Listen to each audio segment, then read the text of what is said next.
Hi friends, வீட்டுக்கு பக்கத்தில் இருந்த குட்டி குட்டி வெண்டைக்காய் செடியெல்லாம் இப்போ இவ்வளோ அளவுக்கு வளர்ந்துட்டுருக்காங்க பாருங்கள்.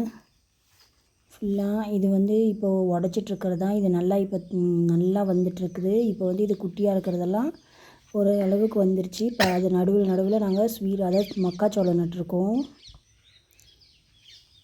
பாருங்கள். இந்த அளவுக்கு வளர்ந்துருச்சு. நான் இதுக்கு முன்னாடி போட்ட வீடியோவில் இருக்கிறதுக்கும் இதுக்கு எவ்வளோ டிஃப்ரெண்ட் பாருங்கள்.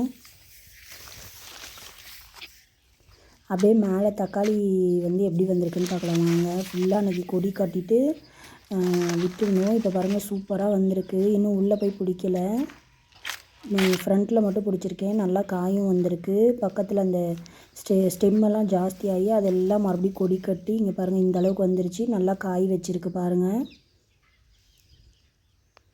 எங்களுக்கு டொமேட்டோ வர டைமில் என்ன ரேட்டு போகும்னு தெரியல. அதுலேயே ஒரு சொரக்காய் கொடி போயிட்டுருக்கு பாருங்கள். பாருங்கள் தக்காளி எல்லாம் தெரியுதுங்களா? அது பாருங்கள், இதை வச்சுருக்கு தக்காளி. பூ இன்னும் வச்சிட்ருக்குது.